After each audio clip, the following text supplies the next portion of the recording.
Time and time again, I get asked the question, can or should I be doing Pilates every day? Some people swear by daily practice and say that it completely transforms their body, while others think you need full rest days, just like with the gym. So what's the truth? Well, it actually depends on what kind of Pilates you're doing, what your goals are, and how your body responds. In this video, we're gonna break it down together so that you can build a schedule that keeps you strong, balanced, and progressing. If you're new here, my name is Alex. I'm a certified mat Pilates instructor, and I've been practicing and teaching Pilates for over 20 years. I help viewers here on YouTube get strong, sculpted bodies through effective home-based Pilates workouts. So let's get right into what you need to do to get the best personalized Pilates results. The question of should I do Pilates every day can be confusing because it doesn't have a one-size-fits-all answer. Pilates isn't a single type of workout. There's classical Pilates, reformer Pilates, and then the modern variations like sculpt, bar fusion, cardio Pilates, and other forms of Pilates with weights and props and equipment. Some routines are restorative and focus on posture and breath. Others challenge strength, endurance, and muscle tone. So when people say that they do Pilates every day, they could be talking about very different types of workouts. The original method by Joseph Pilates was actually meant to be practiced daily, but the movements were designed to restore alignment and build balanced strength, not exhaust you. So it really depends on what style of Pilates you're doing and how your body responds. The general rule, beginner to intermediate practice. If you're new to Pilates, your muscles, especially your deep core and stabilizers, need time to learn how to activate correctly. I recommend starting off with 3 or 4 sessions per week. This will give your body a chance to recover and your nervous system time to build those mind-muscle connections. As a beginner, the most important thing isn't how often you move, it's how well you move. You really want to focus on learning correct breathing, alignment, and form so your body can build strength safely and effectively. If you're not sure where to start, I have a beginner's Pilates program right here on my YouTube channel. It walks you through the foundational movement step by step so that you can master the basics before you move on to more advanced workouts. After about a month or 2, when those Pilates movement patterns feel more natural,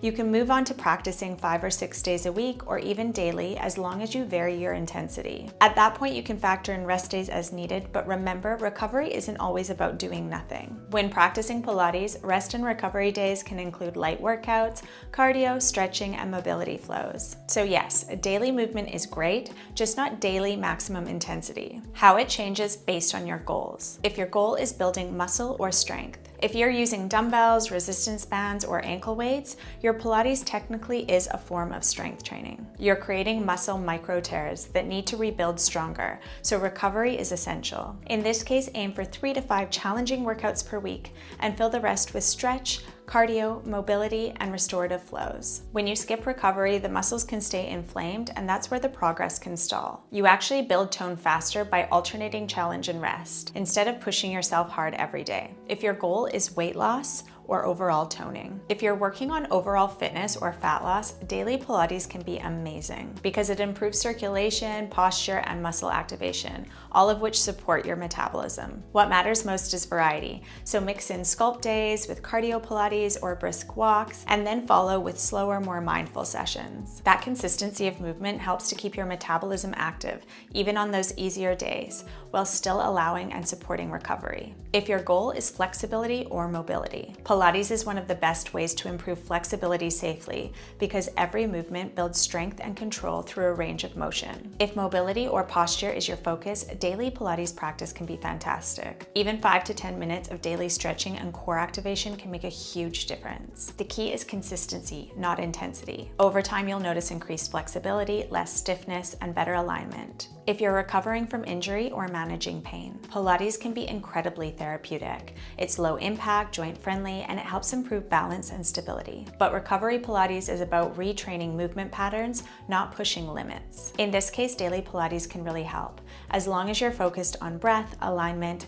and controlled movements. The goal is to build back mobility and strength safely without straining the body. What if it's Pilates and strength? Most modern Pilates sessions, including many of mine here on YouTube, are hybrid workouts. They combine Pilates principles with strength training, functional movement, or bar elements. That's why you might feel sore after a Pilates sculpt session. It's a strength workout, even if it feels more graceful or less intense than lifting weights at the gym. When you're doing those routines, treat them like traditional strength training days. Your muscles may need 1 or 2 days to recover before hitting those same muscle groups again. On alternate days, go for lighter sessions without without the use of weights. The beauty of Pilates is that you can design your week to give your body both strength and restoration. Full body sessions or targeted area workouts. Another important factor is whether your workouts are full body sessions or target specific body areas like abs, glutes, or upper body. Full body sessions target all the major muscle groups, so your body may need more rest or lighter workouts in between these sessions. But if you're alternating between focused routines, say abs one day and glutes or arms the next, the variety naturally gives certain muscles time to rest while the others work. When programmed smartly, it balances strength, mobility, and recovery within the week. Pilates workout splits. Before we finish up, I want to give you some examples of how you can structure your Pilates week based on your goals and how much time you have. I've linked playlists for each of these example splits in the description below, so you can easily follow along and find the workouts that fit into your schedule. These are just a guide, so feel free to mix and match depending on your schedule and preferences. Option 1, balanced full body split. Great for most people. Monday, full body sculpt. Tuesday, upper body strength. Wednesday, lower body strength, glutes and thighs. Thursday, mobility or stretch flow. Friday, upper body and core. Saturday, full body, no equipment. Sunday, rest, walk, or gentle stretch. This mix gives you strength, flexibility, and recovery without overworking any one area. Option 2, sculpt and strength focus split. For building muscle tone. Monday, lower body sculpt with weights. Tuesday, upper body sculpt with weights. Wednesday, mobility or stretch flow. Thursday, full body sculpt. Friday, upper body and core strength with weights. Saturday, bar or cardio Pilates. Sunday, rest, walk, or gentle stretch.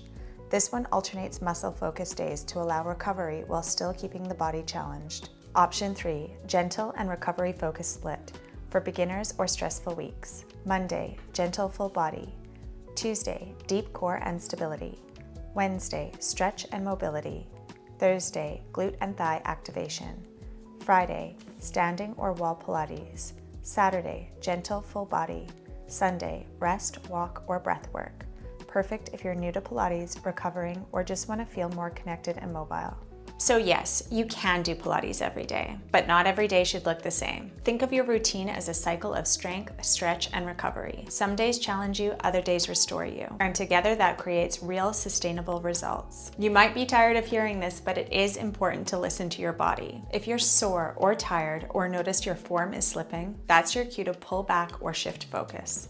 Pilates isn't about punishment or perfection. It's about progress, alignment, and energy. When you train that way, you can absolutely move every day and still feel incredible. If you'd like me to create a 7-day rotation plan based on different goals, please let me know in the comments below. And if you found this video helpful, be sure to like and subscribe so you don't miss out on the next video. And remember, Pilates isn't about doing more, it's about doing it well. Thank you so much for watching, and I look forward to seeing you on the mat.